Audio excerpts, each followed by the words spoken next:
installons-nous. Bonjour tout le monde, j'espère que vous allez bien. Bienvenue dans ce nouvel épisode de podcast. C'est l'épisode 38 et nous sommes présentement au mois de juin, c'est déjà pas mal, le 9 juin, vendredi 9 juin quand j'enregistre cet épisode. Petite présentation, peut-être. Je suis Céline, alias Madame Bibiche. Je suis sur les réseaux sociaux, Instagram, Ravelry, avec le pseudo See You Later Knits. Ceci est un podcast tricot, donc je viens vous parler des ouvrages que je viens de terminer, des projets sur lesquels je suis en train de travailler, et puis des choses qui arrivent là dans les semaines à venir. Ou mois à venir, on ne sait jamais à l'avance. Voilà, donc papotage autour du tricot, autour des arts du fil, tout ça, voilà. Oui, épisode 38, je l'ai déjà dit, je vous reviens cette semaine avec 3 objets terminés. On est content. Du coup, 3 objets en cours. On est très content aussi. Et puis, plein d'envies, plein de projets. C'est jamais ça qui manque, généralement. Contrairement à certains autres épisodes qu'il y a pu y avoir avant, où j'avais fait un petit peu sous format de vlog, je revenais vous voir un petit peu tous les jours de la semaine pour vous montrer les avancées et tout ça. Non, là je viens aujourd'hui, je vous montre un petit peu tout ce que j'ai à vous montrer. Et après je fais le montage de l'épisode pour que vous puissiez la voir logiquement ce dimanche 11 juin. Voilà, j'espère que tout le monde va bien. J'espère que ce mois de juin se passe bien pour vous. Il y a 2 mouches. Il y en avait une au moment où je me suis mise à filmer. Il y en a une deuxième qui vient de la rejoindre. Il y en a 2. Elles sont ultra pénibles parce qu'elles sont super vénères. Ça m'énerve. Donc j'espère que ça ne sera pas trop incommodant. Si vous me voyez faire des mouvements comme ça, c'est les mouches qui passent un petit peu trop près. N'ayez pas peur, n'ayez pas peur. Donc j'espère que tout le monde va bien, que votre mois de juin se passe bien. Chaque année, j'oublie à quel point le mois de juin est rempli d'activités en tout genre pour toute la famille. Mais bon, particulièrement les enfants. Et c'est quand même à chaque fois un petit peu compliqué. Mais bon, on va survivre comme tous les ans. Bon, on ne sera pas fâché que juillet arrive et que tout se calme un petit peu, quoi. Voilà. J'espère que de votre côté, c'est rythmé, mais pas non plus insupportable. Voilà. Qu'est-ce que j'avais d'autre à vous dire dans les petites annonces ? J'ai oublié de le préciser, mais c'est quand même important de le dire. Ce que je vais vous montrer aujourd'hui, ce dont je vais vous parler, je vous mets les liens vers les patrons, vers les laines, etc. Maximum de liens des choses dont je vais vous parler aujourd'hui se retrouvent en dessous dans ce qui s'appelle la barre de description. Enfin bon, bref. Voilà, n'hésitez pas à appuyer sur le petit plus ou sur la petite flèche pour dérouler. Je ne sais jamais à quoi ça ressemble. Mais voilà. Peut-être sur la télé, si vous me regardez sur la télé, il n'y a peut-être pas cette possibilité de le faire. Mais depuis un téléphone, depuis un ordinateur, normalement, je prends le temps de vous noter toutes les références des trucs. Et si j'oublie quelque chose, vous m'envoyez un petit message. Je ne suis malheureusement pas la plus rapide pour répondre. Oui, d'ailleurs, tiens, ça me permet de faire un petit point là-dessus parce que, bien entendu, je vais vous en reparler quand on va y arriver. Mais en ce moment, j'ai mis en place un petit cal, un petit knit-along, un petit tri-collectif sur un modèle de tricot. Donc, j'ai pas mal de demandes pour rejoindre ce cal, etc. En plus des demandes ou des choses que j'ai habituellement sur les petits messages que vous m'envoyez et qui me font extrêmement plaisir, mais j'ai beaucoup de messages en ce moment sur plein de trucs différents, que ça soit en mail, que ce soit en message privé, que ça soit en commentaire, sur machin, et je m'en mêle les pinceaux. Donc si par hasard vous m'aviez envoyé un message pour me demander vraiment quelque chose et que je ne réponds pas, ou je n'ai pas répondu, vous pouvez me relancer, faites-le gentiment. C'est pas que je souhaite absolument vous ignorer, ou je suis pas une personne méchante et qui fait les choses comme ça. C'est vraiment juste que j'ai beaucoup de messages en ce moment et j'ai un petit peu du mal à garder le fil. Et puis des petits problèmes de mémoire, de machin, qui me sont propres. Donc voilà, n'hésitez pas à me relancer si par hasard j'avais pas répondu à une de vos demandes. Voilà, alors petit machin aussi, je vais le faire quand même, mais j'y vais mais j'ai peur. Non, en fait, je voulais quand même revenir sur un tout petit truc et qui est pas forcément agréable. Alors il n'y a rien de grave, hein, je vous rassure tout de suite, mais je le fais comme ça c'est fait. Quand j'ai mis en ligne le dernier épisode de podcast, donc l'épisode numéro 37, il y a maintenant 2 semaines je crois, ou peut-être même 3 semaines déjà, le temps file mes amis, au moment de faire la mise en ligne via YouTube, etc., pour ceux et celles qui connaissent, il y a des choses à remplir, à cocher, des machins sur les préférences, bref, et j'ai oublié de décocher la petite case qui est toujours cochée par défaut, hein, par YouTube, pour dire que je ne veux pas qu'on mette de publicité dans la vidéo. Voilà, donc j'ai oublié. Moi j'étais vraiment persuadée de l'avoir fait parce que c'est tout le temps les mêmes manips que je fais pour les mises en ligne de vidéos à quelques détails près. Donc j'étais vraiment persuadée de l'avoir décoché ce truc. Bref, visiblement ça ne l'était pas. Donc je voulais m'excuser auprès des personnes qui sont venues regarder la vidéo dès sa sortie en fait, le dimanche à 8h du matin, et qui malheureusement se sont tapés des pages de publicité intempestives parce qu'apparemment YouTube s'est fait plaisir, c'était genre une page de pub toutes les 5 minutes, a priori. C'est ce qu'on m'a dit en tout cas. Donc je suis vraiment désolée si c'est le cas, si c'est votre cas, parce que je comprends à quel point ça a pu être extrêmement désagréable pour vous. Ce n'était pas voulu, c'était malheureusement un loupé de ma part. Ça m'était déjà arrivé une autre fois d'ailleurs, mais sans que ça ait beaucoup de conséquences. Là non plus, hein, ça n'a pas eu énormément de conséquences. J'imagine pour vous, parce qu'en fait, j'ai refait ce truc-là assez rapidement. Et voilà, on va dire que dans la demi-heure, peut-être un petit peu plus, ça a été géré. Par contre, pour moi, ça a eu des grosses conséquences. Juste pour vous situer le truc, c'est que le premier message qui m'a averti de ça, le premier commentaire qui m'a averti de ça, l'a fait d'une façon qui, pour moi, a été extrêmement agressive. En fait, voilà, la personne qui depuis a retiré son commentaire m'a dit que, puisque c'était comme ça, elle se désabonnait et que c'était vraiment pas possible de faire ça, quoi. Sans m'accorder ne serait-ce que le bénéfice du doute que ça fait 3 ans à peu près maintenant que je fais ces vidéos.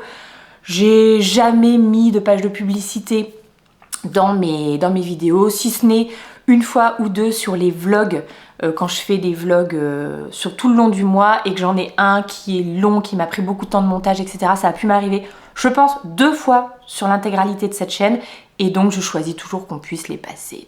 Bref, là n'est pas la question de toute façon. Là, en l'occurrence, on passe d'une chaîne où vous n'avez jamais de publicité dans les vidéos à apparemment il y a une page de publicité toutes les 5 minutes et machin. En fait, non, c'était pas voulu, c'était tout simplement une erreur, un oubli, voire, une mauvaise manipulation apparemment que je n'avais pas faite. Et personnellement, c'était pas grave non plus, je veux dire, cette personne ne m'a pas insultée, c'est pas machin. Mais il faut vous mettre dans le contexte que c'est un dimanche matin, je suis en famille, je suis tranquille, j'ouvre mon téléphone et le premier message que je reçois, c'est ça. Qui était utile d'ailleurs, parce que c'est bien, ça m'a averti sur le fait qu'il y avait ce truc-là, mais je pense qu'il y avait peut-être d'autres façons de le faire.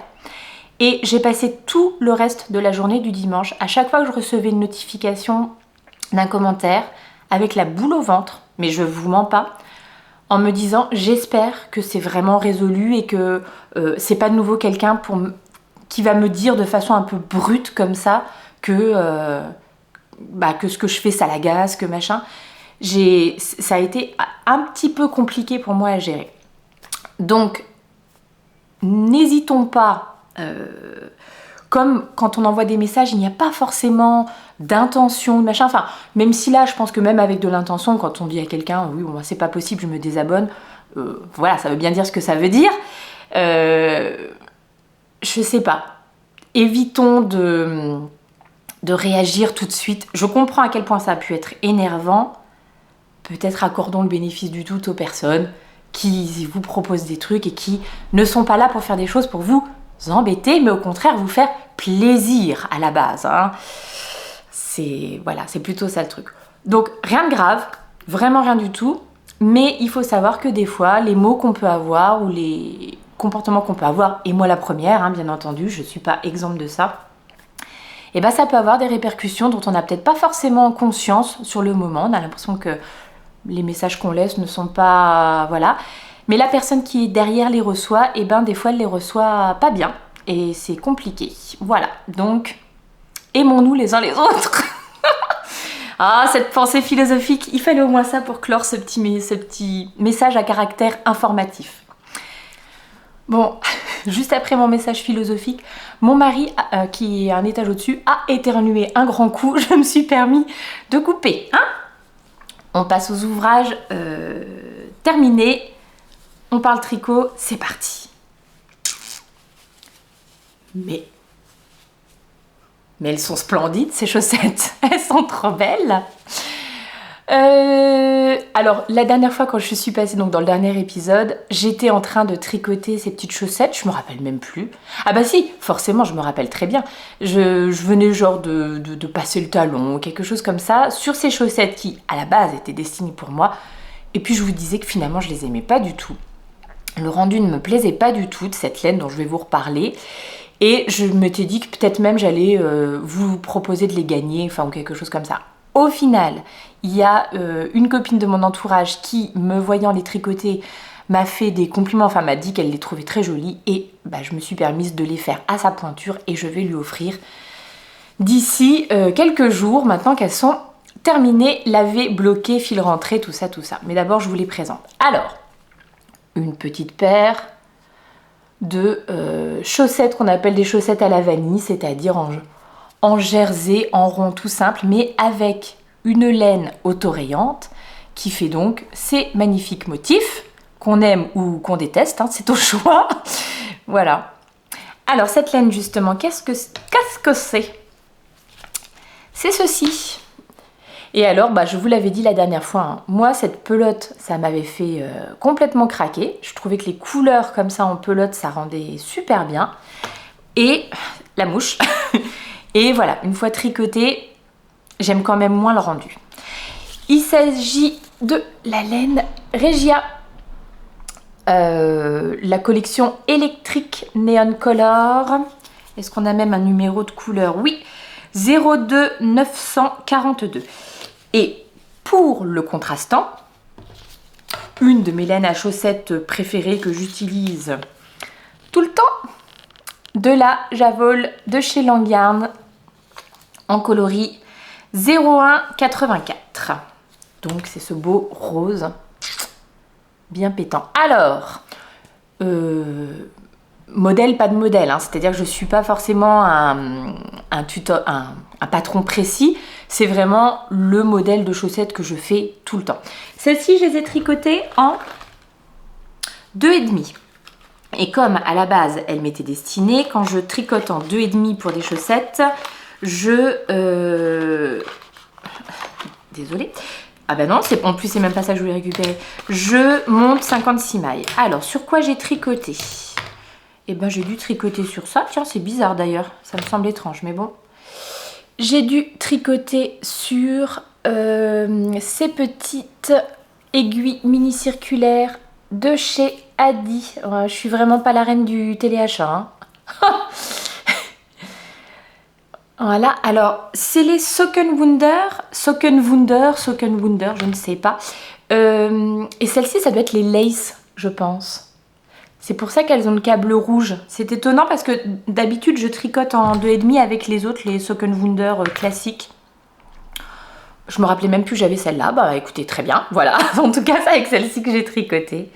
Il y a un côté, une aiguille plus longue que l'autre. Je trouve personnellement que c'est plus ergonomique, il y a une meilleure prise en main, donc voilà. Et donc un côté légèrement plus pointu que l'autre. Personnellement, enfin voilà, dans ce genre de modèle, ça s'impose pas forcément. Quand on fait de la dentelle, ça peut être sympa d'avoir un truc un peu plus pointu. Voilà, elles sont, je trouve moi, très bien. La jonction, elle est nickel. Je trouve que c'est un très bon,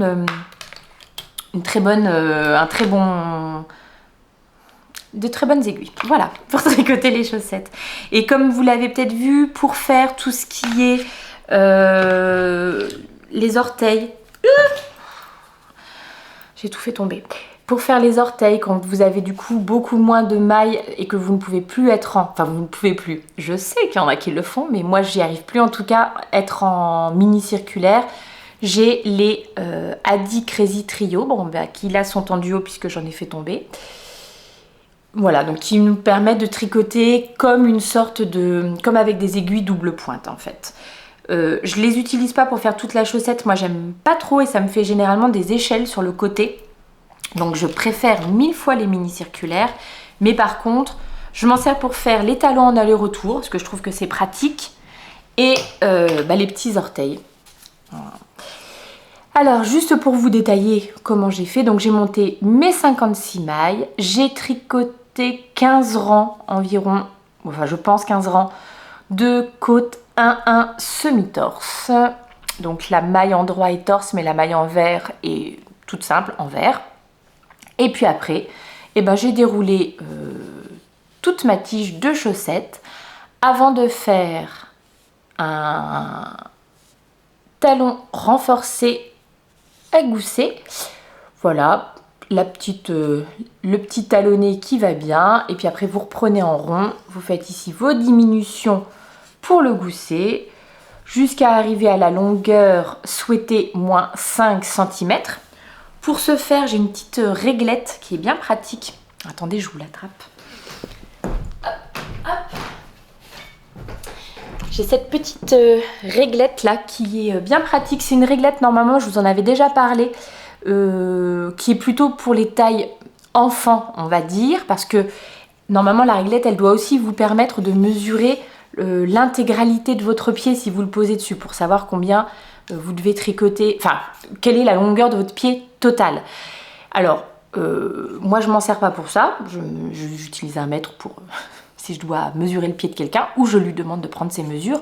En revanche, je m'en sers pour savoir quand je dois arrêter mon pied et commencer mes diminutions pour les orteils. Donc généralement 5 cm avant la longueur totale du pied. Donc là, mon ami fait 24 cm de longueur de pied. Donc j'ai dû arrêter à 19 et puis faire les petits rabats, enfin les petits orteils et terminer par un rabat en grafting. Voilà.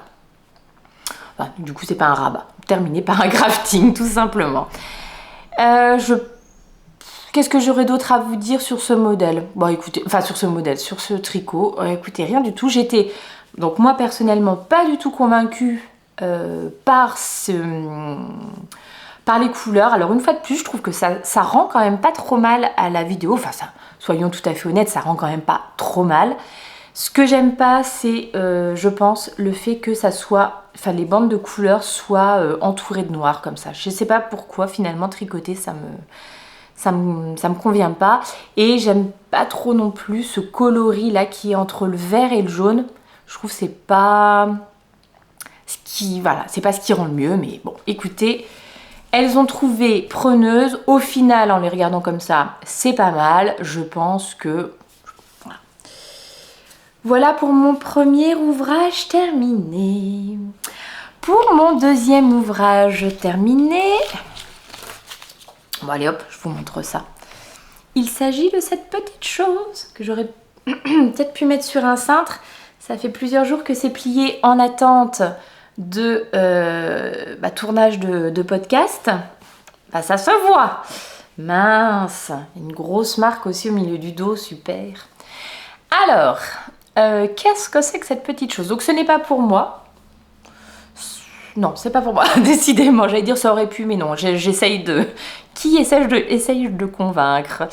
Il s'agit d'un modèle de petite knit et il s'agit du Slipover.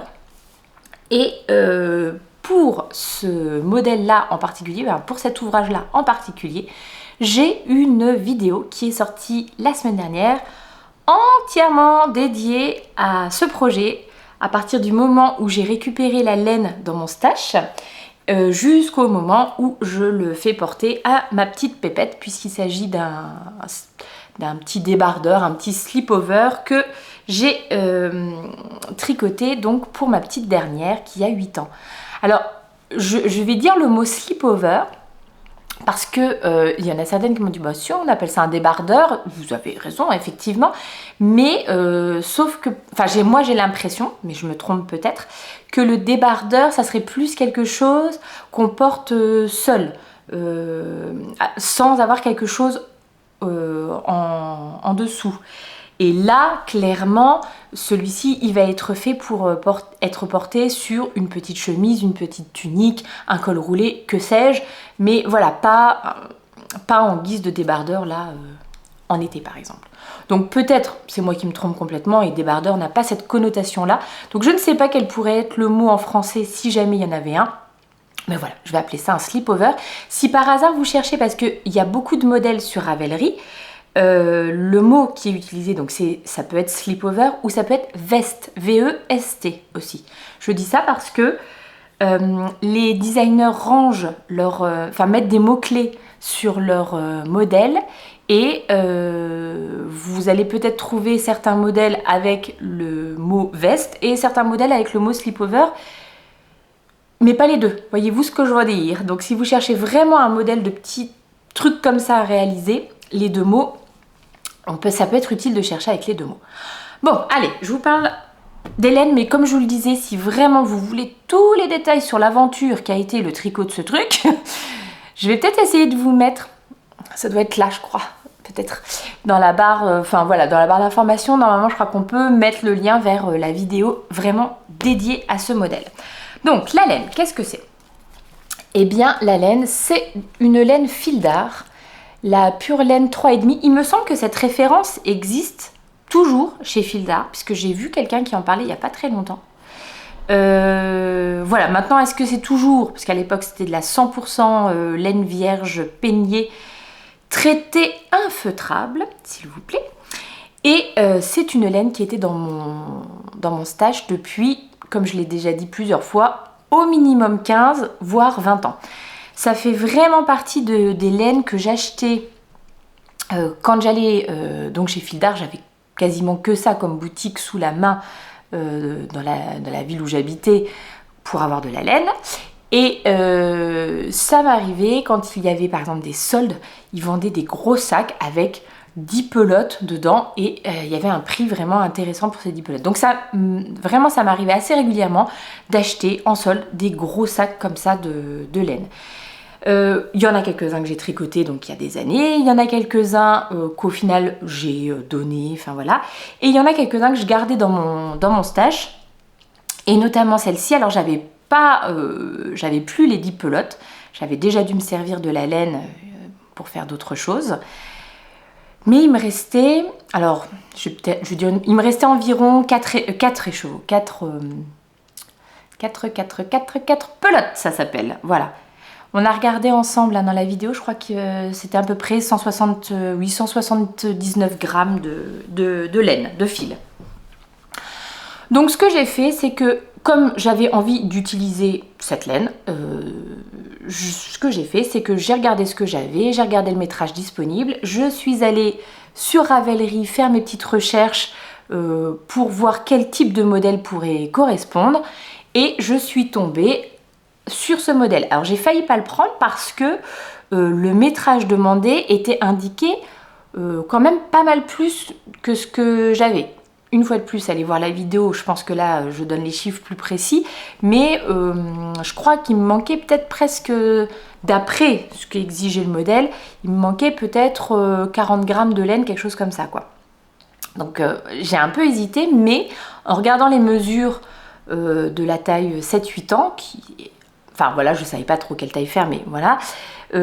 Toutes les mesures données par Petite Knit étaient un peu grandes pour ma pépette à moi. Donc je me suis dit, et en plus, c'est un tricot que j'ai tricoté en 3,75. Logiquement, il devait être tricoté en 4. Mais mon échantillon en 4 était vraiment trop déjaugé, je trouvais. Donc je l'ai tricoté en 3,75. Voilà, donc diminuer d'une taille d'aiguille, le faire plus court que ce qui était prévu, parce que normalement il était beaucoup plus long pour sa taille. Non, alors par contre j'ai respecté le nombre de mailles quand même. J'ai relevé un petit peu moins de mailles au col, j'ai relevé un petit peu moins de mailles aux manches. Enfin voilà, tout ce genre de petites choses m'a permis d'aller... Ben voilà, voilà ce qui me reste de ma laine. J'ai pesé il y a 6 grammes. Donc sur mes 4 pelotes que j'avais au départ à peu près, voilà ce qui me reste. J'ai eu quelques déboires à tricoter ce petit modèle. Donc comme je vous l'ai dit, j'ai fait la taille 7-8 ans en 3,75 plutôt qu'en 4. Mes déboires ont été que les explications données par Petite Knit, je trouve, sont un peu succinctes par moment. Je sais qu'il y a des personnes qui aiment vraiment beaucoup, justement, que ça soit sans fioriture, on va dire. Il n'y a pas de grandes phrases pour vous expliquer les trucs. Ça va droit au but. Mais peut-être un petit peu trop, quand même, par moment. Ce qui fait que... Alors, premier déboire. C'est un modèle, en fait, vous montez les mailles du dos et vous commencez à tricoter tout ça de dos. Ensuite, vous venez raccrocher,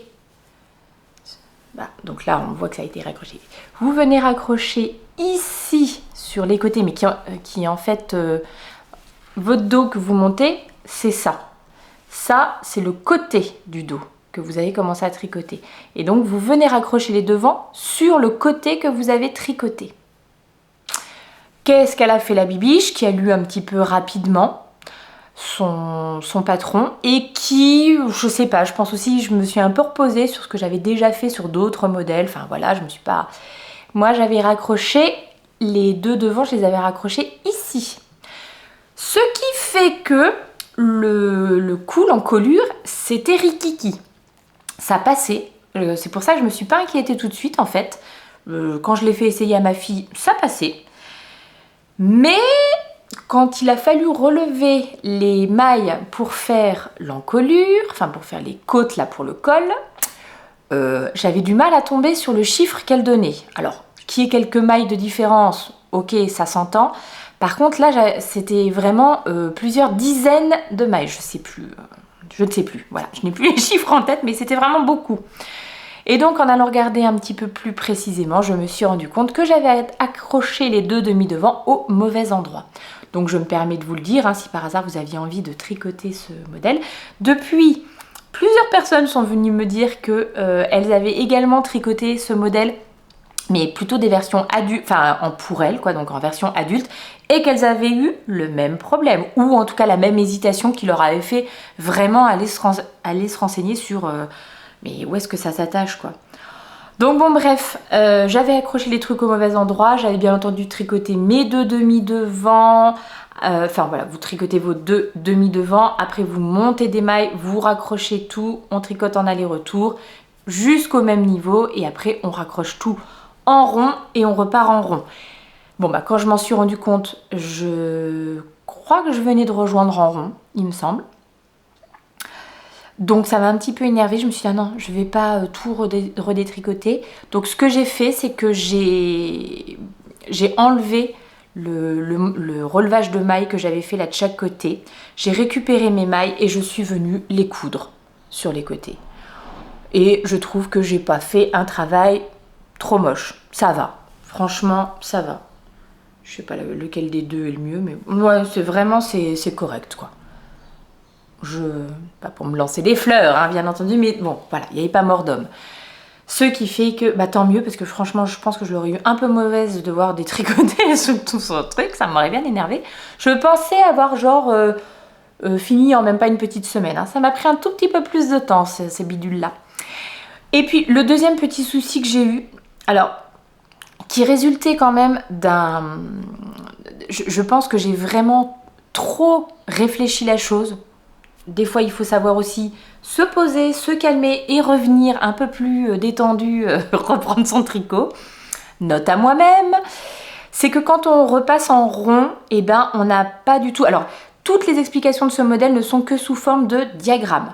Il n'y a pas du tout d'explication. Il n'y a pas d'explication. J'ai déjà dit ça la dernière fois. Il y a des explications écrites sur le déroulement du truc, mais par contre, pour ce que vous devez tricoter, c'est un diagramme à suivre. Donc vous avez un diagramme pour le dos, vous avez un diagramme pour les devants, mais par contre, quand vous repassez en rond, il n'y a plus de diagramme. Ce qui n'est pas très grave puisque c'est un motif un peu graphique. Vous avez ce petit chevron là à répéter et cette petite ligne de séparation. Ce sont des côtes, je sais pas, contrariées on va dire. C'est vraiment pas difficile, mais au moment de repartir en rond, eh bien il a fallu que je fasse quelques petits calculs pour reprendre, encore la mouche, pour reprendre de telle façon que mon motif soit aligné. Je vais vous montrer le truc qui n'est pas tout froissé, sinon ça m'énerve. Voilà, pour que mon motif continue d'être bien aligné sur tout le corps. C'est quand même l'intérêt de ce truc, c'est que ça soit hyper régulier, hyper graphique comme ça. Donc, je trouve personnellement que peut-être... Alors, c'est pas dur, il suffit de lire votre tricot et donc de revenir... faire le motif dans le sens inverse pour savoir par quoi vous allez devoir commencer. C'est pas dur. Je trouve quand même que pour la designeuse, c'est rien du tout probablement de le noter. Et je pense que quand on tricote, c'est quand même agréable de ne pas avoir à chercher ce truc-là. D'autant plus que, alors moi, je suis partie dans des calculs, mes amis, mais sérieusement... Au lieu de simplement faire ce que je suis en train de vous dire, c'est-à-dire que tu prends ton motif, tu le continues un petit peu jusqu'à ton nouveau début de rang pour voir par quoi tu dois commencer. C'est simple hein, sur le papier comme ça. Je vous jure, je me suis lancée dans des calculs pas possibles. J'ai demandé à mon mari d'intervenir et de me calculer parce que vous savez que moi, hein, les chiffres, les machins, j'ai un peu de mal aussi avec la représentation dans l'espace, tout. Hein, c'est un ensemble, que voulez-vous, c'est un ensemble. Et bon, c'était complexe, j'étais énervée, hein, vraiment très très énervée. Et puis au final, quand le surlendemain, j'ai compris comment fallait faire, je me suis dit, ah oui. Entre-temps, j'avais envoyé un petit message à Petite Knit, sur leur support. Si vous leur écrivez, il n'y a pas de souci, ils vous répondent, ils sont très gentils. Ils ont dû se dire, mais qu'est-ce qu'elle ne comprend pas celle-ci, elle serait pas un peu nounouille? Peut-être qu'ils se sont dit ça, voilà, mais bon, une fois de plus, une petite explication, une petite ligne d'explication en plus, allez, ça sera un petit peu plus simple, voilà. Donc, ceci dit, il tombe hyper bien sur ma poulette, franchement, c'est vraiment trop mignon avec une petite blouse en dessous. Je vais vous mettre des photos, hein. Si vous n'avez pas envie d'aller voir toute la vidéo, je peux vous comprendre. Je vais vous mettre une ou deux petites photos. Donc ça lui va hyper bien, je suis très contente, ça rend bien. Je suis très contente d'avoir fait sortir cette laine de mon stash. Quelqu'un m'a dit de faire un petit chouchou là avec ces 6 grammes. Ouais, ça peut être une idée, tiens. Ça sera assorti. Mais ça n'a pas été de tout repos. Est-ce que pour autant j'en tiens rigueur à Petite Knit? Eh bien non, parce que... ces modèles sont quand même chouettes. Je crois que je vais continuer à tricoter des choses de chez elle. Allez, ça c'était le deuxième. Je vous ai dit, hein, 3,75. Juste j'ai fait... Ah, si, il y a quand même un truc important. J'ai fait les côtes donc pour le col, les manches et puis le bas. Je les ai fait en combination knitting. Et je trouve... Il y a des cheveux de ma pépette partout. Je trouve que ça rend hyper bien. C'est des côtes 1-1. Combination knitting, vraiment pas difficile. Je vous remets le lien de la vidéo que j'ai regardée. Il suffit de faire une petite manip sur la maille envers au lieu de la tricoter dans le sens... Je vous mets la vidéo. Voilà, ça c'est pareil, représentation dans l'espace, très compliqué pour la bibiche. Mais je trouve que ça rend très très bien. Vraiment. Et je les ai fait, toutes ces petites côtes là, en 3,5. Pareil pour les bras, j'avais relevé un petit peu moins de mailles que ce qui était prévu. Pareil pour le col, un tout petit peu moins. Parce qu'au moment du relevage des mailles pour les manches, j'avais un peu peur de manquer de laine quand même. Donc, voilà. Si le slipover, troisième ouvrage terminé. Et pareil, celui-ci, on est content qu'il soit fini.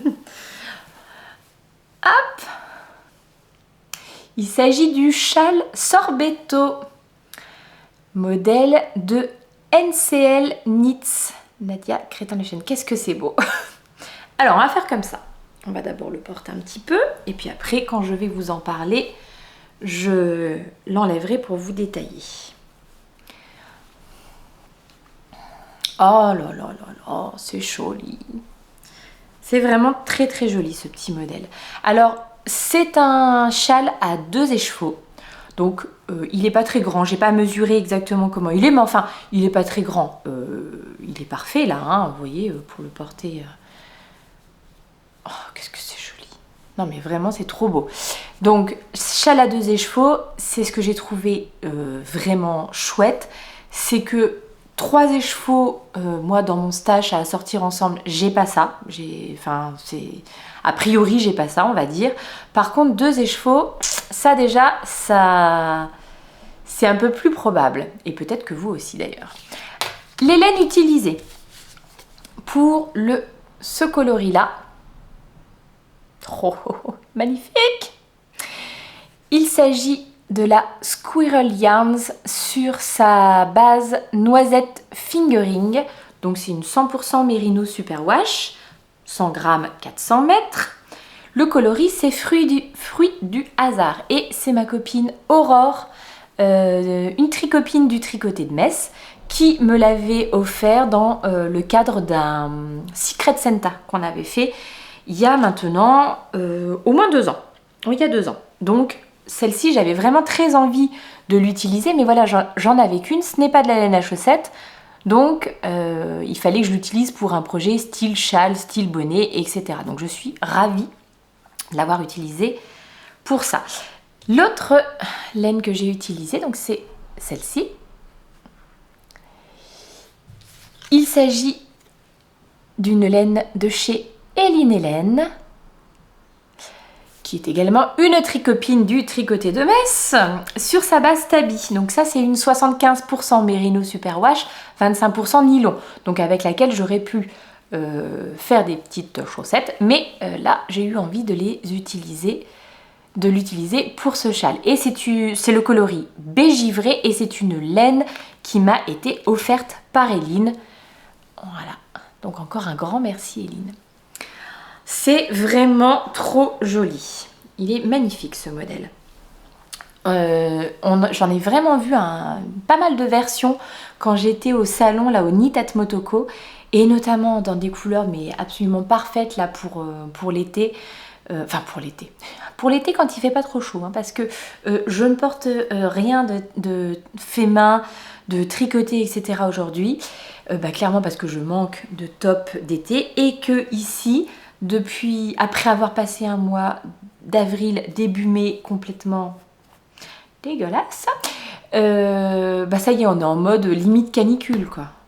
Cette région, je vous jure, cette région, hein, il faut en vouloir pour vivre ici. Il fait très chaud, il fait très très chaud depuis plusieurs jours, et très très sec. Donc, j'en ai vu plein de superbes versions au Knit at Motoko dans des couleurs vraiment hyper peps. C'était magnifique, donc un beau petit châle de fin de printemps, on va dire. Moi, ça sera plutôt pour l'automne, hein, ou pour le printemps prochain, parce que là, ça y est, c'est fini, hein, il fait vraiment trop chaud. Que vous dire de ce modèle? Déjà, il faudrait que je me souvienne. Bon, alors, écoutez, au départ, vous partez d'ici, vous avez quelques petites 3-4 mailles, enfin bref. Et puis, au départ, vous tricotez une première section avec des augmentations régulières, la mouche, des augmentations régulières pour donner une petite forme un petit peu de triangle. Donc, succession de points mousse, succession de rayures, puis de dentelles. Il me semble que je vous l'avais dit à l'épisode précédent, j'ai qu'une chose à reprocher au patron, c'est que de mon point de vue, il manquait de photos. Quand on a le patron sous les yeux, on n'a pas forcément Ravelry d'allumer pour aller regarder. Voilà, je trouve qu'on voyait beaucoup le châle porté autour de cou, mais pas forcément déplié.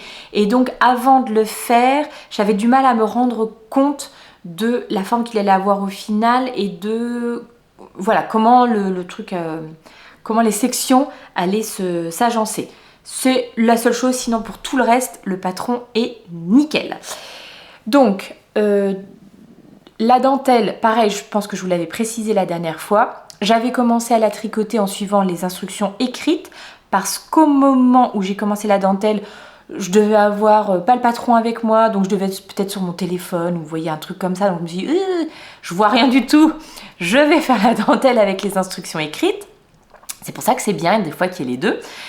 Et à un moment, j'ai eu un souci dans ma dentelle, j'ai perdu une maille. Et comme je n'avais suivi que les instructions écrites, j'avais pas bien visualisé, j'avais pas en tête les répétitions que je devais faire, etc. Ce qui fait que je n'ai pas été capable de détricoter dans ma dentelle pour reprendre correctement. Donc ce que j'ai fait, bon à l'endroit où j'avais fait mon erreur, je ne sais plus où c'était, bref, j'ai redétricoté toute la partie de dentelle jusqu'au point mousse. Vous voyez, il y a des petites sections de point mousse qui séparent les sections de dentelle. Donc voilà, j'avais dû redétricoter, pardon, je vous mets un petit coup, redétricoter jusqu'au point mousse. Et donc ensuite, quand je suis repartie, je suis repartie avec le diagramme. Et en repartant avec le diagramme, eh ben, j'ai du coup compris quelle était la répétition du motif de dentelle, etc. Et après, bah, je n'avais plus besoin du diagramme. J'ai fait le reste de la dentelle, toute la dentelle de cette partie-là, je l'ai fait sans le diagramme. Donc, il me semble qu'à la fin de la dentelle, ou à la fin des rayures, de cette deuxième section de rayures, pas du tout. À la fin de la dentelle, on arrête d'augmenter d'un côté et on n'augmente plus que d'un seul côté. Ce qui fait que, voilà, ce côté-là prend cette grande forme-là, alors qu'ici, voilà, tellement idéal à montrer, hein, alors qu'ici, ça diminue. On ne fait pas de diminution, mais on ne fait plus d'augmentation. Et il y a une petite diminution dans la maille centrale, en fait. Donc, c'est pour ça que ça finit par diminuer. Et une fois qu'on arrive, hop, tout au bout, donc pareil, vous réenchaînez des rayures, du point mousse, rayures, dentelle, rayures. Une fois qu'on arrive à la fin des rayures, on va relever tout le long du côté, hop, des mailles pour refaire quelques petits ronds de point mousse. Et ensuite, faire un rabat avec un petit picot. Très facile à faire, aucune difficulté. Et quand je l'ai bloqué, j'ai vraiment épinglé tous mes petits picots pour qu'ils ressortent bien. Voilà, donc vraiment un très chouette modèle à 2 écheveaux. Ça mange, enfin voilà, disons que c'est plus facile et c'est moins onéreux par exemple. Si vous aviez envie de vous faire plaisir sur des belles laines, c'est sûr que c'est plus facile de prendre 2 écheveaux de teinturière que 3, 4 ou 5, c'est chez Steven West. C'est magnifique, mais des fois c'est un sacré budget. Donc en tout cas voilà, je trouve qu'il est super bien celui-ci. Bon bah du coup pas trop chaud. Mais à mon avis, quand même, c'est pas celui que je vais mettre en plein hiver chez moi, hein, car je vous rappelle, ici, c'est le nord. Mais je trouve qu'à mon avis, il va me faire une bonne partie, peut-être de l'automne, du printemps prochain, etc. Bon, trop beau, magnifique.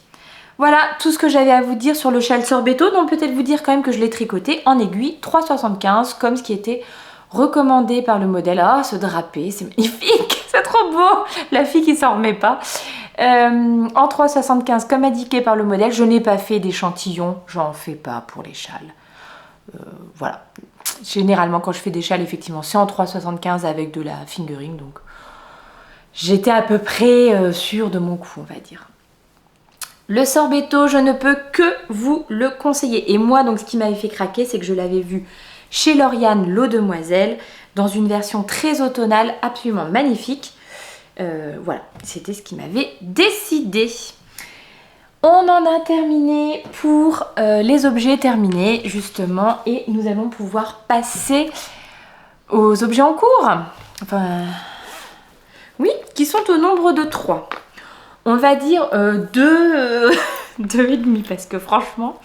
Bon, le premier projet, c'est une paire de chaussettes.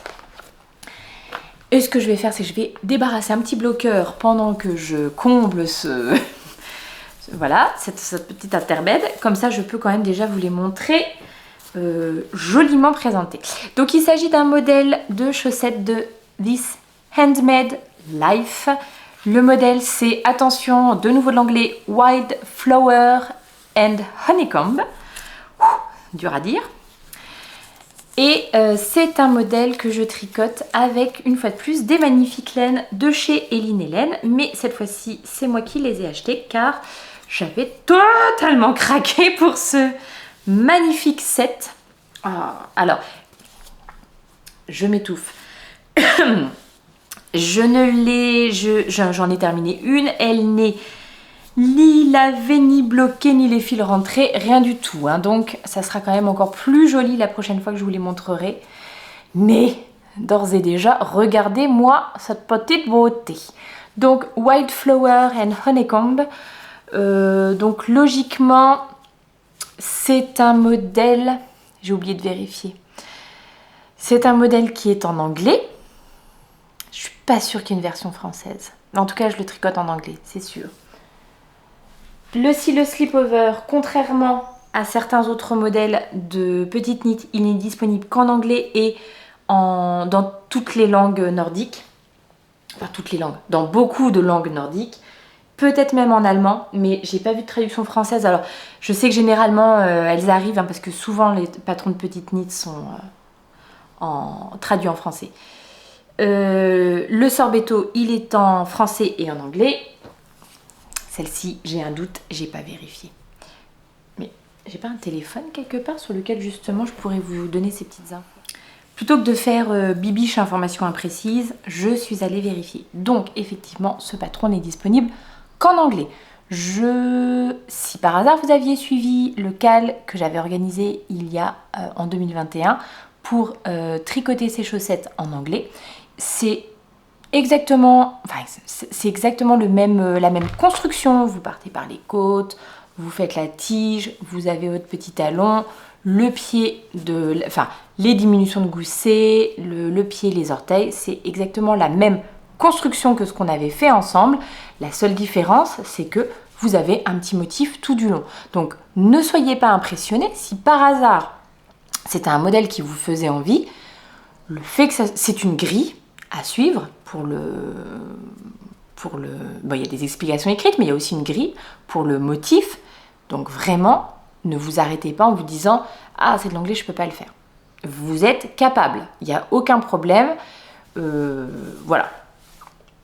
Donc, de quoi je vais vous parler? Alors, modèle anglais, et comme j'ai le truc sous les yeux, je peux vous le dire, 4,09 € le patron. Non, on parle des laines d'abord. Alors, il faut que je fasse attention à comment je vous montre les laines puisqu'elles sont attachées à l'autre chaussette qui est en cours. Donc, c'était ce petit set-là. Et alors, celle-ci, enfin, vraiment, c'est beau. Mais c'est beau! Je sais pas, j'ai super envie de petits lilas comme ça, de petits versos. J'ai trop envie de ça, moi, en ce moment. Et de fluo. C'est pas incompatible. Donc, on est toujours chez Eline, toujours dans sa base tabi, donc 75% Merino Superwash et 25% nylon. C'était un kit avec un écheveau de 50 grammes et un mini de 20 grammes. Le coloris, c'est Jardin anglais, la mouche, Jardin anglais. Et j'ai complètement craqué, parce que des fois, Eline, quand elle vient au tricoté, elle ramène les dernières choses qu'elle atteint, tout ça. Bon, bah, voilà, et je craque régulièrement. Donc, c'est un modèle qui commence par les côtes. Je ne me souviens plus du... Je fais toujours mon long tail Caston classique. Pour moi, il est à la fois suffisamment élastique, à la fois suffisamment maintenant. Je ne sais pas si ça se dit, mais voilà. Il reste bien en place. Donc, c'est toujours celui que je fais. Je ne sais pas du tout si le patron prévoyait des côtes 1-1 semi-torse, mais en tout cas, c'est ce que j'ai fait. Car ce sont mes côtes préférées. Ensuite, donc, vous avez votre petit motif de fleurs à faire sur la tige. C'est simplissime, il n'y a aucun souci. Et normalement, le talon est un talon donc en point. Alors, honeycomb, c'est les... Ah, la ruche là. Non, pas la ruche justement. Voilà, hein. J'ai un peu honte, je ne trouve plus mes mots.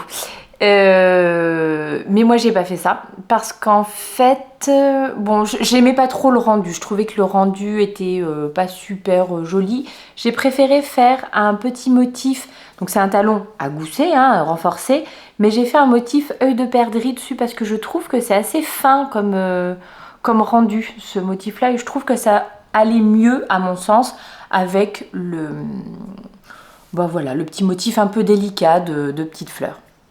Donc c'est une autre modification que j'ai faite, mais en suivant les mesures ou les indications qu'elle donne, j'ai juste changé les mailles glissées ou la façon de les glisser, etc. Et puis après, vous faites votre dessus de pied, toujours le motif, le dessous de pied en jersey tout simple, ce qui nous permet de voir le rendu de cette laine absolument magnifique. C'est vraiment trop beau, enfin vraiment un travail de teinture.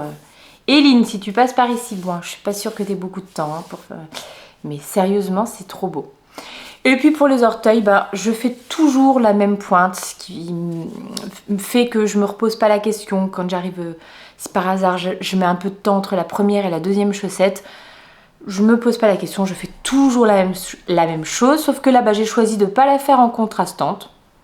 Pourquoi? Je ne sais pas, mais j'ai choisi de faire comme ça. Je fais une diminution de chaque côté de mon aiguillet, un rang sur deux, jusqu'à avoir 18 mailles. Et après, tous les rangs jusqu'à avoir 8 mailles. Et après, je fais un grafting pour fermer. Voilà. Elle est jolie, hein? Donc celle-ci, je les tricote en 2,25. Cette fois-ci sur des mini circulaires de chez Xiaogu. Elles sont très bien aussi, ces petites mini circulaires. La différence avec les Adi que je vous ai montré avant, c'est que celle-ci, les deux aiguilles sont de la même taille. Voilà. Elles sont suffisamment pointues. Je trouve que c'est donc parfait quand il y a un petit peu de motif, etc. C'est tout. Mais elles sont très bien. Et que vous dire d'autre? Du coup, j'ai monté 64 mailles en 2,25. Il faut dire que Adi, ils ne les font pas en 2,25, leurs aiguilles, les mini circulaires fixes. Je ne comprends pas. Je vais voir. Enfin, il faudrait qu'on leur envoie un message, c'est pas possible. Il faut qu'ils nous en fassent en 2,25, voyons. Donc ça, c'est mon premier en cours. Comme je vous ai dit, la deuxième est en cours. Avec un petit marqueur de maille de chez Croche ta maille. Croche ta maille, crochette ta maille, croche ta maille. Voilà. Autant vous donner des informations un peu précises quand même. Donc, c'est bel et bien croche ta maille. Et c'est un petit set de 3 anneaux marqueurs que j'ai acheté à la mercerie Regraphe chez ma petite Sandrine, à qui je fais de gros bisous. Et le troisième, je vais vous le montrer tout à l'heure parce qu'il est sur un autre projet, un autre en cours. Voilà, donc j'espère la prochaine fois que je reviens, une nouvelle paire de chaussettes. Et celle-ci puisque je range ça, a priori celles-ci seront pour moi. Je ferai mon petit rangement tout à l'heure, je crois. Il y a beaucoup de choses. Hop, soyons organisés. Le deuxième en cours, c'est l'encours du cal. J'oublie toujours de vous dire mes sacs à projet. Tiens, je vais peut-être faire une petite pause sur ça. Le sac à projet des chaussettes, c'est un sac à projet de chez Bobine de fil aiguille. Voilà, et c'est un sac à projet. Est-ce que je lui avais pris à Exceptiolaine? Non, je crois pas, je me rappelle plus. Enfin, voilà, petit sac absolument parfait pour les projets de chaussettes. Et celui-ci, c'est un sac de chez Woolbags. Et je me demande si je n'ai pas une certaine addiction à ce tissu. Voilà, alors, qu'est-ce qu'il y a là-dedans? Oh là là, oh c'est beau. Oh, c'est beau. Donc, je vous parlais tout à l'heure d'un petit cal organisé là tout au long du mois de juin. Il s'agit de le Rock It Cal. Donc, j'avais envie de me tricoter un Rock It Tee depuis un petit moment. Très certainement, encore une fois, totalement inspiré par Lauriane, l'autre demoiselle. Mais que voulez-vous, c'est une source d'inspiration incroyable pour, j'allais dire pour moi, mais en fait pas que pour moi, je crois qu'on est vraiment plusieurs. Le dimanche, c'est le rituel, c'est le podcast de Lauriane. Et à chaque fois, j'ai envie de monter 150 projets dans la foulée. Je suis complètement admirative de tout ce qu'elle arrive à faire. Voilà, je trouve ses choix de couleurs sont toujours très judicieux. Enfin, la plupart du temps, ça me plaît énormément. C'est des combos de couleurs que j'aurais choisi moi aussi. Bref, je suis persuadée que vous connaissez déjà le podcast de Lauriane. Mais voilà, si jamais, n'hésitez pas à aller la voir. Et à lui envoyer du love, elle aussi. Oh là là. Oh, c'est beau. C'est bien, c'est bien. Moi, je suis contente des choses que je tricote. C'est cool. Donc, le Rock It Cal, c'est un cal que j'ai décidé de lancer puisque j'avais envie de faire ce petit modèle et que c'est toujours plus sympa de tricoter à plusieurs que toute seule dans son coin. Donc, je vous ai proposé ça. Je pense que je vous en avais parlé dans le dernier épisode de podcast. Et puis, depuis, je vous l'ai proposé sur Instagram. C'est un cal totalement informel, c'est-à-dire que c'est juste qu'on tricote en même temps ce modèle-là. Mais il n'y a pas genre d'objectif, de machin, de bidule. Chacun tricote bien comme il veut, à son rythme. Par contre, ce qui est très chouette, c'est qu'il y a un petit groupe de discussion sur Instagram que j'ai créé. Je crois qu'on est déjà plus d'une 50aine de participantes dessus. Si vous m'avez demandé de rejoindre le groupe et que je ne vous ai pas encore inscrit, renvoyez-moi un message. C'est juste que noyé dans le flot de DM, en plus il y en a qui se mettent en masqué, enfin je passe à côté de plein de trucs et vraiment n'hésitez pas à me relancer. Une fois de plus, ce n'est pas parce que vous n'avez pas j'ai estimé que vous n'aviez pas le droit de participer au cal, pas du tout, ça c'est pas moi, c'est pas du tout ma façon de procéder. C'est vraiment juste que c'est passé à la trappe parce que j'avais reçu trop de messages à ce moment-là. Donc n'hésitez pas à me redemander tant qu'il y a de la place, parce que je ne sais pas du tout quelle sera la limite. Pour l'instant, j'ajoute et ça a l'air de marcher. Instagram me permet de rajouter au groupe des gens. Et ce qui est très chouette, c'est que si on a une question, une interrogation, justement, il y a des personnes dans ce cal qui n'ont jamais trop tricoté en anglais ou pas trop de modèles de pull, etc. Et ben voilà, on peut se poser des questions. Moi, j'ai aussi posé des questions quand il y avait des trucs qui me semblaient pas trop clairs. Faisons les choses dans l'ordre. Et je vais aller au bout de ce que j'avais à dire. Ce groupe, moi, je trouve que c'est génial parce que ça permet d'échanger, de voir les combos de couleurs des unes, des autres. Il n'y a que des filles, des unes des autres. Poser des questions, machin. Il y a toujours quelqu'un pour répondre. J'en profite pour faire vraiment un énorme bisou à Manu, Miss Manu au naturel, qui, au départ du cal, comme elle avait déjà tricoté ce modèle, elle a pris le temps de dépanner plusieurs personnes qui étaient un petit peu hésitantes sur les tailles, etc. Parce que vraiment, ça prend du temps de calculer les tailles et tout. Donc, Manu, si tu passes par ici, et puis je viendrai te mettre un petit message de toute façon sur Instagram pour te dire que ton aide a été ultra précieuse au démarrage du cal, puis même toujours d'ailleurs, mais voilà, t'as vraiment dépanné un sacré petit paquet d'entre nous qui étions coincés. Un grand merci pour ce temps que tu as pris. Bref, je trouve personnellement qu'il y a une super ambiance sur ce groupe, donc si vous aviez envie de tricoter un petit Rock It Tea, le modèle de Tanis Lavallée, un modèle qui malheureusement lui aussi n'est disponible qu'en anglais. Bon, une fois de plus, il n'y a pas de mon point de vue, il n'y a pas de grosses difficultés. C'est pas un gros patron. Il y a franchement une page pour présenter les abréviations et tout ça. Et le patron en lui-même, c'est une feuille recto verso. C'est tout. Il n'y a rien de trop compliqué. Et une fois de plus, si vous avez des hésitations, pendant qu'on est sur le cal, n'hésitez pas, vous venez poser les questions. Donc, c'est un modèle qui se tricote avec 2 fils différents. Après, si vous voulez le faire en un seul fil, c'est totalement possible aussi, il n'y a pas d'obligation. Ce qui est recommandé par le patron, c'est un écheveau de fingering, un écheveau de mohair. Et donc je cherchais, je vous le confirme, il est effectivement seulement disponible en anglais au prix de 8,77 €. Si par hasard vous ne le connaissiez pas, c'est celui-ci, le Rokitty. Voilà. Donc un petit t-shirt tricoté avec 2 fils différents. Et ça rend ça. Tiens, regardez, il est là mon 3e marqueur de chez Croche Tamaille. Hop. C'était au printemps, j'avais envie de fleurs. Mais les fils, mais partez donc. Donc voilà, alors, les laines. Vous allez dire, cette bibiche, elle est quand même très gâtée. Hein, et vous n'aurez pas tort, c'est vrai. Regardez-moi cette petite merveille, ce combo magnifique. Ce sont des laines de chez The Woolskin. Bon, je vous en montre qu'une. Hein.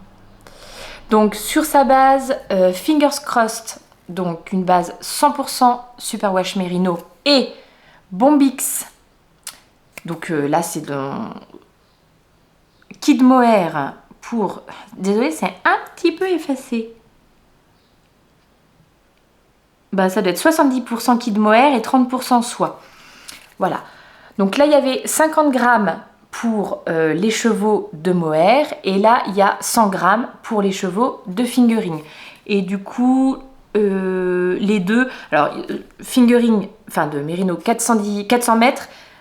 Mohair, 410 mètres. Et jusqu'à la taille 44 inches de tour de poitrine, normalement, il n'y a besoin que d'un écheveau de chaque, si je ne dis pas de bêtises. Personnellement, je tricote la taille 41 inches. C'est un modèle qui se tricote avec une aisance positive recommandée d'environ 15 cm. Le mien aura logiquement, d'après mon échantillon, un peu moins d'aisance positive. C'est pas plus mal. 15 cm, ça me semblait peut-être un petit peu beaucoup. Donc voilà. Revenons à la laine, puisque je ne vous ai pas donné le coloris. C'est le coloris Flirty Flamingo. Et cette laine m'a été offerte comme ça, parce que c'était même pas pour les vœux laineux ou quoi, juste en cadeau pour me remercier des podcasts par Christine, à qui je fais d'énormes bisous si elle passe par ici. Je sais qu'elle passera par ici puisqu'elle passe à chaque fois. Donc voilà. Encore un immense merci, quelle chance! C'est une teinturière dont je n'avais jamais tricoté les fils, donc je suis ravie de le faire. Le travail de teinture, bah, franchement, c'est... Excusez-moi, mais pour cet été, ça va pas être magnifique, ça. Et alors, c'est agréable à tricoter, mais le mohair, il est somptueux. Hein. Franchement, vraiment somptueux. Je ne sais pas si j'avais déjà tricoté du mohair de teinturière. Je ne crois pas. Il me semble qu'à chaque fois que j'avais des projets avec les deux bases, une fingering, un mohair, il me semble que pour un petit peu limiter les coûts, si je m'étais fait plaisir sur la laine fingering, je prenais plutôt un mohair un petit peu commercial, style drops, style knitting for olive, etc. pour que les coûts soient un petit peu moins chers. Mais j'avoue qu'au niveau qualité, wow, celui-ci il est quand même merveilleux. Hein. Voilà. Donc je suis hyper contente, ça rend hyper bien, la couleur elle est top, ça sera bien, enfin bien entendu, chacun fait bien comme il veut, je compte le porter sur un petit débardeur, plutôt genre pour les soirées d'été, ce genre de choses. La couleur elle est dingue, vraiment c'est beau, mais c'est super beau, et vous verriez, je vais bientôt remettre un petit message sur Instagram avec certaines photos des différentes versions là, des copines qui sont dans le groupe, dans le cal, c'est magnifique. Pour vous dire un petit peu en vitesse, donc c'est un modèle qui se tricote au départ en aller-retour. Vous alternez, si vous voulez suivre ce que dit le modèle, vous alternez tous les 8 rangs entre votre laine fingering et votre laine lace. Vous avez un petit jeu de raglan à trou-trou. Donc bon, bah là c'est un petit peu ratatiné. Hein. Je pense qu'au blocage, ça rendra quand même un petit peu mieux. Il va falloir que je sois un peu bronzée quand même pour porter ça. Hein. Je pense que ça m'ira bien quand j'aurai pris un peu de couleur. Voilà, et puis bon, vous avez un nombre de rangs à faire pour vos raglans, créer vos manches, tout ça. Et une fois que vous êtes arrivé à cette bonne longueur, vous passez en rond et vous rejoignez en rond. Donc le col, comme vous pouvez le voir, c'est un col en V Il va être ensuite terminé par un rabat en I-cord. Et je pense que ce que je vais faire, c'est que je vais faire quelques rangs de côtes pour les manches, plutôt qu'un rabat en I-cord comme ce qui est prévu aussi pour les manches. Voilà, je pense que je vais faire ça et je pense que je vais faire aussi quelques côtes pour le bas du petit pull. Voilà, c'est l'idée. Après, on verra quand on y sera. Là, une des choses que je ne fais pas, logiquement, sur les côtés... Bon, là, vous n'allez pas voir grand-chose, parce que je viens juste de commencer. Mais logiquement, sur les côtés, il y a un petit motif un petit peu à trou-trou, enfin de dentelle, comme ça. J'ai décidé de ne pas le faire. Voilà. Simplicité. Je suis hyper contente, ça rend super bien. L'idée, là, c'est de refaire encore quelques rangs en rond, sous les bras. Et puis après, je vais le passer pour voir comment il tombe exactement. Et puis, je vais faire d'abord tout le corps. Je pense que j'ai vraiment suffisamment de laine. Donc, je vais faire vraiment tout le corps. Et puis après, je ferai mes petits rabats et tout ça.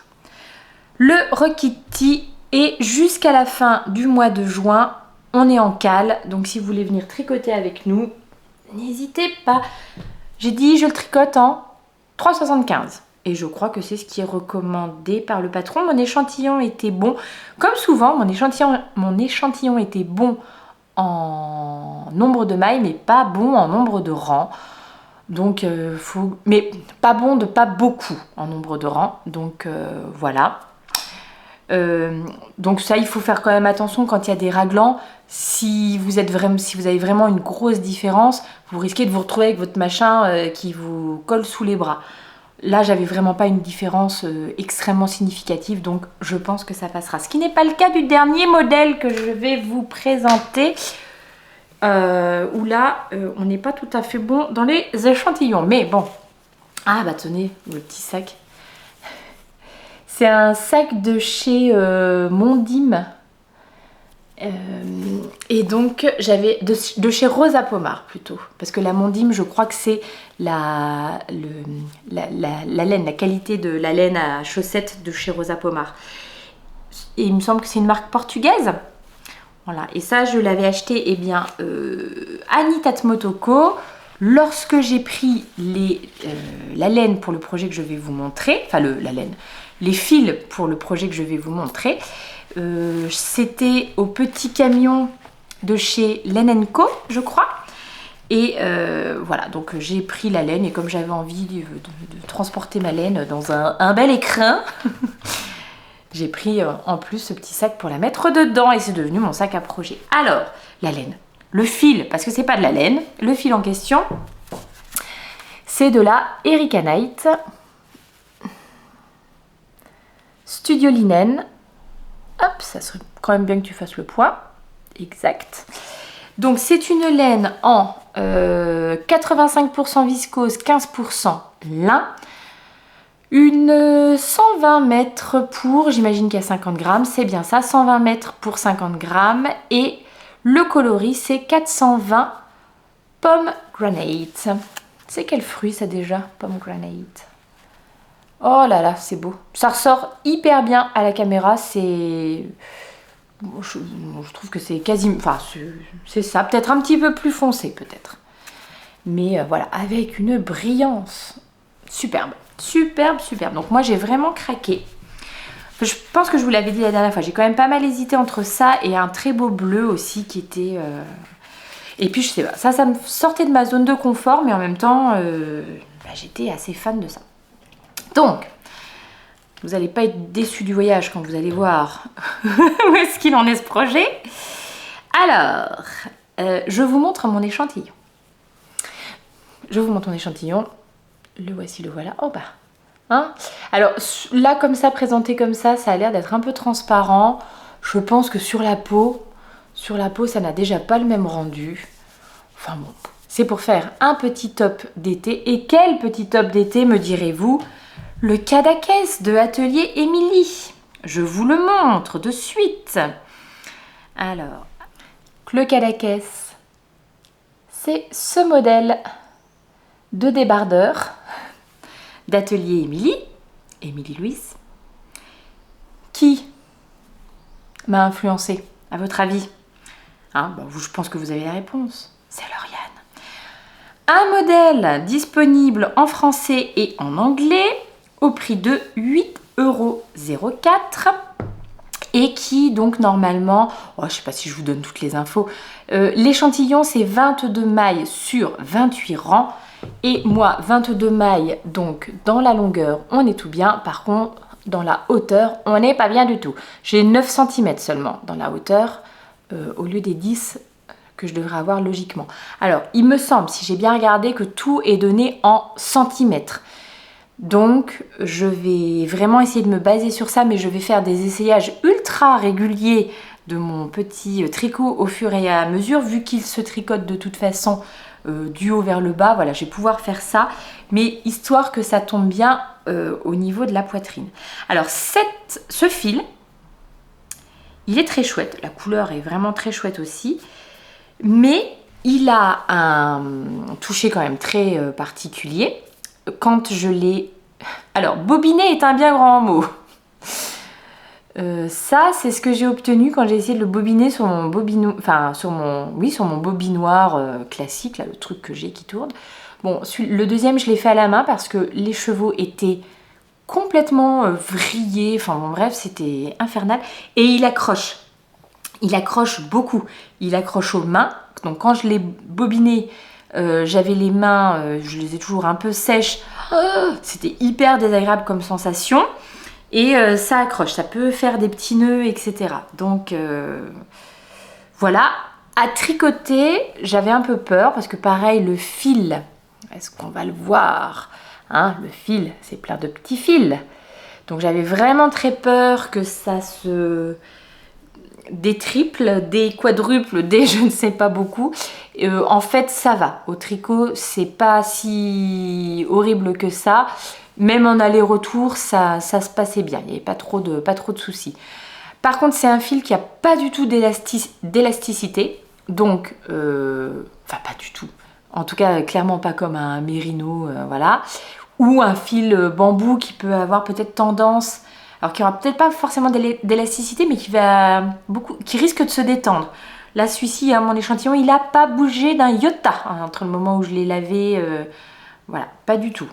Donc, mais qui a un drapé et un tombé, je pense, assez fluide, qui donc sera probablement très agréable au porté. Et alors, attention les yeux, voici où j'en suis. Je l'ai monté hier, parce que je vais peut-être le tricoter en cale. En cale, pareil, tout à fait informel. J'en parlerai si ça se fait. Mais du coup, je l'ai commencé que hier. Et on commence par... Je ne vois pas ce que je vous montre. On commence par une petite bretelle. Une petite bretelle en torsade. Donc voilà, j'en suis là, et pas très loin pour l'instant.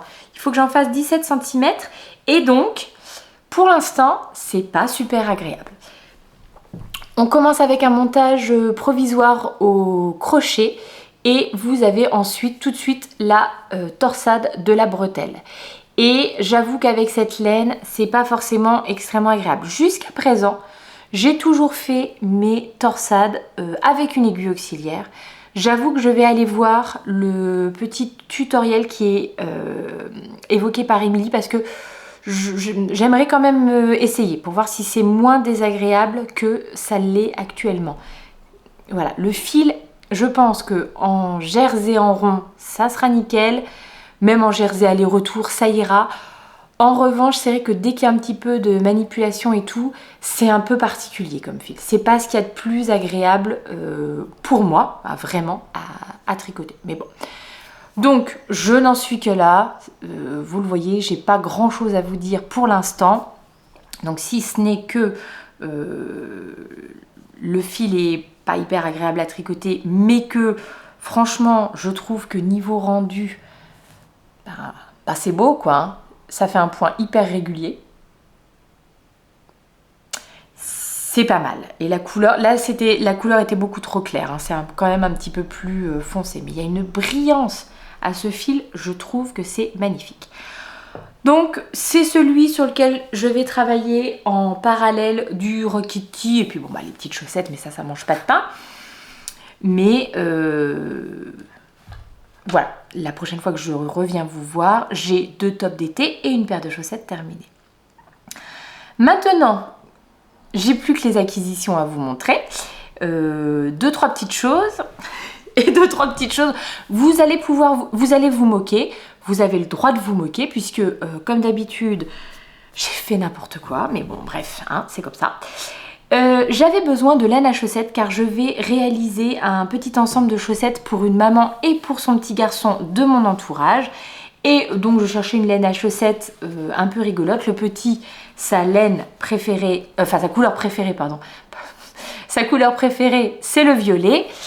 Donc j'ai fait un petit peu le tour des laines à chaussettes, voilà, bah, sympathique et pas trop cher qu'il pouvait y avoir. Et je suis partie sur de la Schrepsche.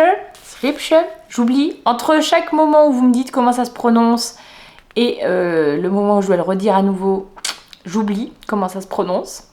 Donc une laine autorayante. La qualité c'est Downtown et ce coloris là c'est Morning Mist. Couleur 402.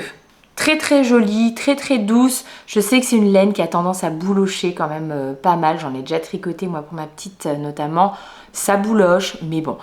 Je l'ai pris chez Lily Comme Tout. Parce qu'elle faisait également des petites promotions sur d'autres laines dont je vous parle tout de suite.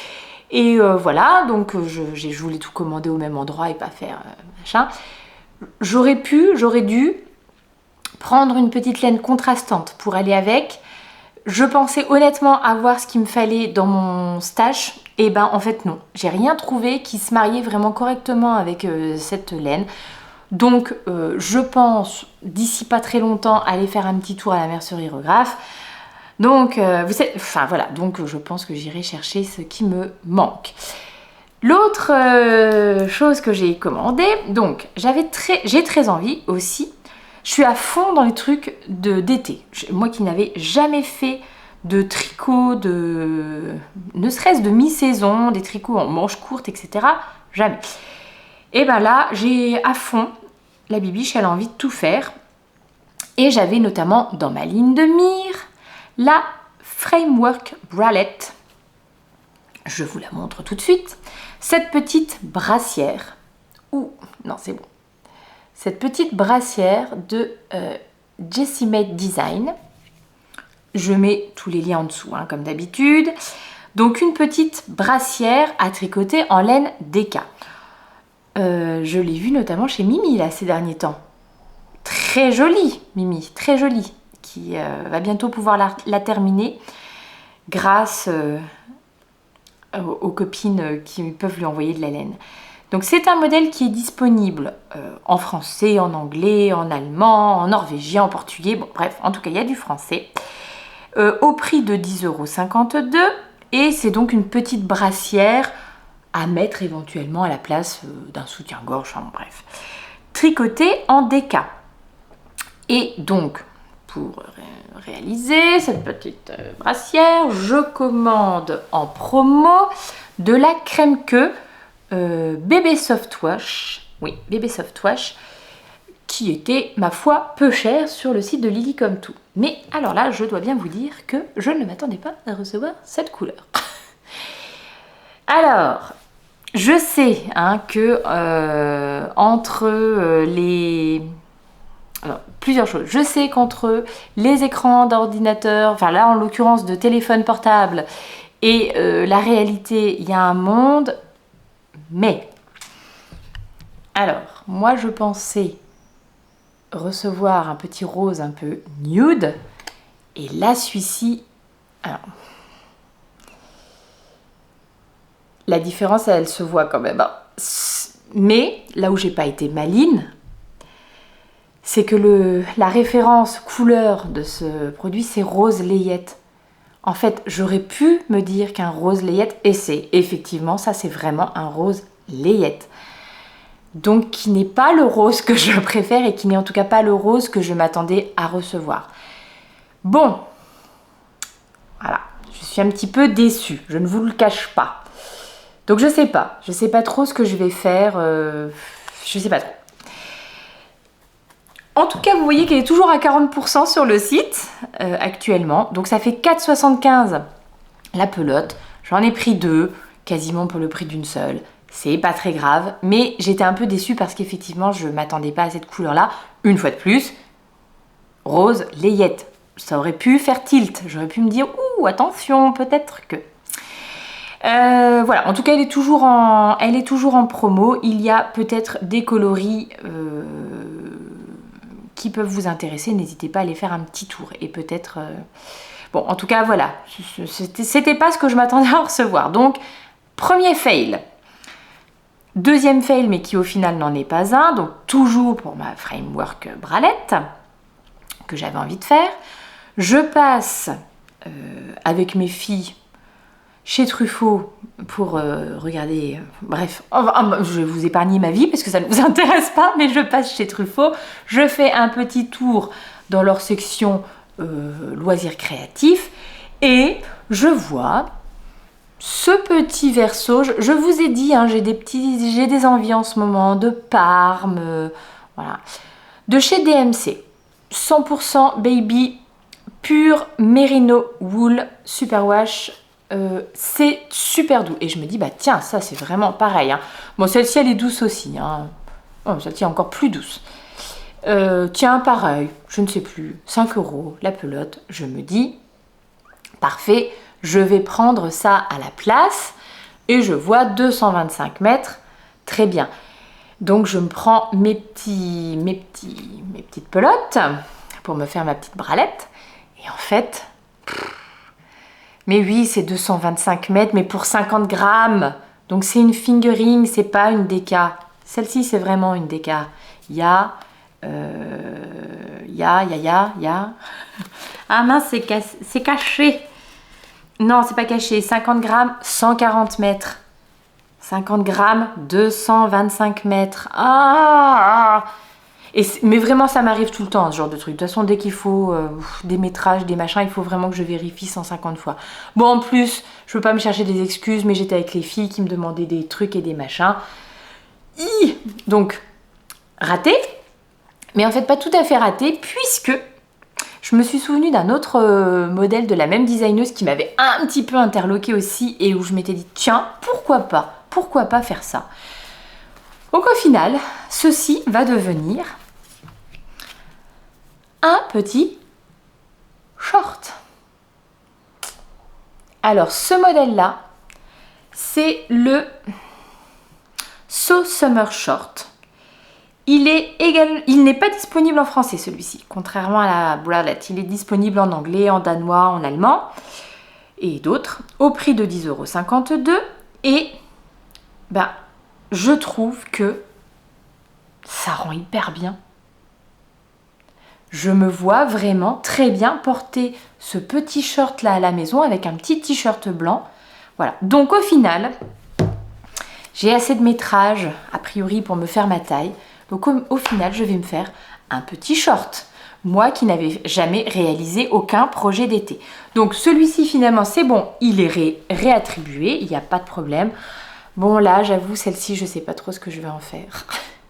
Vous la voyez un petit peu plus claire à l'écran, je crois de toute façon que c'est un peu général. Vous la voyez un petit peu plus claire la laine que ce qu'elle n'est réellement. Je sais pas, est-ce que je reste quand même... C'est dommage parce que je sais pas comment je vais la porter, cette fameuse petite bralette. Est-ce que je vais la porter... L'idée, pour moi, je la portais sur une chemise ou une chemisette un petit peu ample, comme ça, mais ouverte, la chemise, ce qui me permettait, voilà, d'être un peu cachée quand même.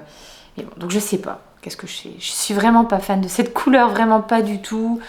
Je sais pas. Je ne sais pas quoi faire. Bon, stand-by. Et je ne sais pas même pas ce que je fais de ces petites pelotes. L'avenir nous le dira, mais en tout cas, ben, la prochaine fois que vous me voyez, j'ai peut-être un short sur mes aiguilles. Incroyable. Je vous dis, moi qui passais, je suis vraiment passée de non, je vois pas l'intérêt de tricoter des projets en laine pour l'été. Mais là, je m'imagine à fond dans ce petit short en mérino. Puis ça reste quand même hyper léger, le mérino hyper respirant. Donc voilà, j'ai super envie de m'y mettre. Je crois bien que je vous ai parlé de tout ce que j'avais à vous dire, tout ce que j'avais à vous montrer. Je sais pas du tout combien de temps va durer cet épisode parce que j'ai pas arrêté d'éteindre. À chaque fois je devais me lever pour aller chercher un truc ou qu'on éternue au-dessus de moi, n'importe quoi. Donc en attendant de se retrouver pour le prochain épisode, je vous fais plein de bisous. Je vous embrasse très très fort. Portez-vous bien, tricotez bien. Si vous voulez tricoter un petit Rokitty, n'hésitez pas à venir nous rejoindre dans le groupe ou pas d'ailleurs, il n'y a aucune obligation, vous pouvez aussi juste tricoter le Rokitty comme ça, le groupe c'est vraiment pour échanger si on se sent un peu coincé sur certains trucs, voilà. Je vous embrasse très très fort, prenez soin de vous et jusqu'à la prochaine fois. Des gros bisous, je vous dis see you later.